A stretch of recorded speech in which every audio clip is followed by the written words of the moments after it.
It seems like every year the holiday season arrives earlier and earlier.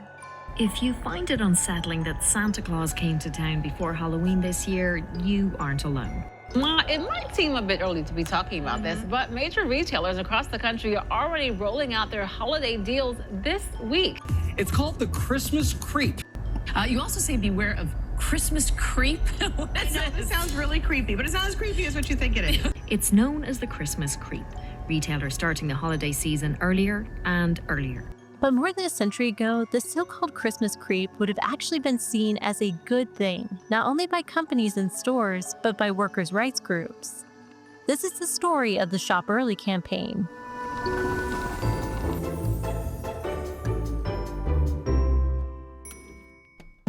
Let's go back to the turn of the century, the 20th century that is. In the weeks leading up to Christmas, many retailers would stay open late to accommodate last-minute shoppers.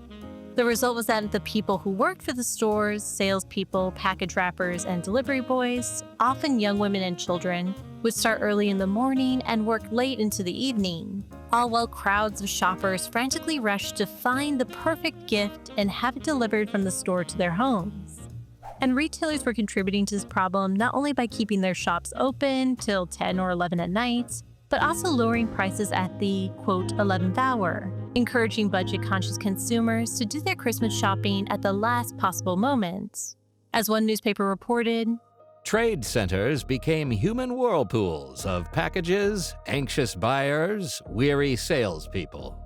It looks to a casual observer on Christmas Eve as if 1/2 of the population had suddenly been informed that no dealer in the city would sell a single article for 2 months, and that people were preparing for the commercial famine.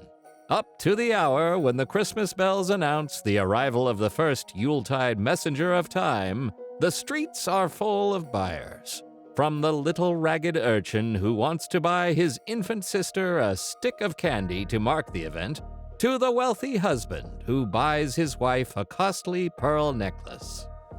And so for retail workers, the Christmas season was not a time of joy, but of suffering. As one saleswoman reportedly told her friend after a 14-hour day, "Tired? I've been wishing all day that I was a horse, so I'd have somebody to look out for my interests." Now, how could this crippling last-minute buying rush be prevented? By urging shoppers to get their holiday shopping done earlier. And that's exactly what the Consumers League did. The Consumers League was an organization of women activists who fought against child labor, sweatshops, and unreasonable work hours, including during the holidays. The Consumers League mailed letters and leaflets, hung posters and banners, took out newspaper ads, all with the same message: shop early. Shop early in the season and early in the day. Now, for the most part, shopping earlier meant before 5 p.m. and prior to December 15th. But the League wasn't opposed to the idea of the holiday shopping season starting even earlier. As Consumers League president Maud Nathan urged in 1903, November, with its better weather than December, its freedom from the Christmas turmoil, is upon us. And our Christmas buying now may be of untold value to hundreds of our sisters. Not everyone was on board with the idea of early Christmas shopping. Merchants were reportedly resistant to the campaign and considered it, quote, insolent and impertinent. But the Consumers League was less concerned with swaying store owners than it was with convincing the public to change its shopping habits. After all, as one article noted, the stores were, quote, but servants to the great public.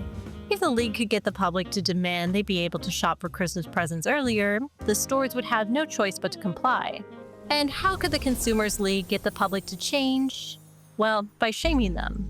Writings and speeches from the League chastised shoppers, particularly middle and upper class women, who waited until the last minute to do their Christmas shopping. The Consumers League told stories of worker exhaustion, sickness, hospitalization, and even death, noting, "The customers cause the suffering, not because they are deliberately cruel, but because they are thoughtless.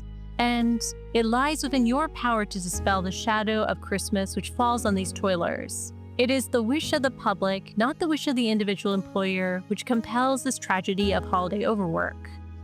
One particularly awful story of Christmas cruelty told of a young boy traveling by horse and wagon to deliver belated gifts. He worked from 7 a.m. one morning to 2 a.m. the next. Too exhausted to return home after his work was finally complete, he curled up under a horse blanket in the stable and fell asleep. He never woke up. passing away from cold and exposure. Now, I'll pause here and note that while sources from the time are very insistent that this tragic story is true, I was not able to corroborate it. The boy is never named, and details about his age, the date, and exact circumstances of his death change from one source to the next. That is not to say that it didn't happen, only that I wasn't able to confirm it. But ultimately, people at the time believed it to be true and were, quote, much aroused. Consumers League Secretary Florence Kelly dubbed the boy, quote, a victim of our celebration of Christmas, adding, not all cases end as disastrously as this, but there is not a large department store in any of our cities where the children are not seriously overworked because of our brutally negligent way of deferring the purchase of Christmas gifts until late, and then insisting on delivery.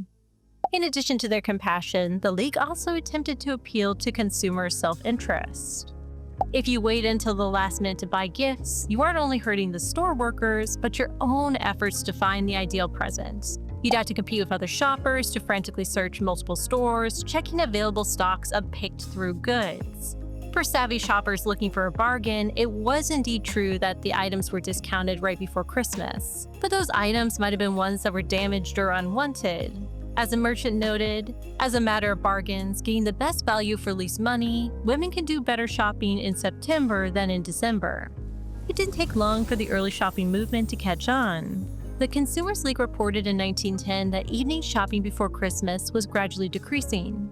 And even more surprising, the very stores who had condemned the Consumers League found themselves jumping on the bandwagon, closing their stores earlier and adding the Shop Early slogan to their own advertisements. While each store may have had its own reason for joining the cause, it seems probable that they recognized the economic value of starting the holiday shopping season earlier. The longer the season, the greater the sales. In 1925, Mondt even touted the success of the Consumer League's effort, noting proudly that, today, the Christmas Shop Early campaign runs itself, and it has done so ever since. Thank you so much for watching. If you enjoyed this video, please consider giving it a like and subscribing to my channel below. It really helps me out. Thank you again, and I'll see you next time.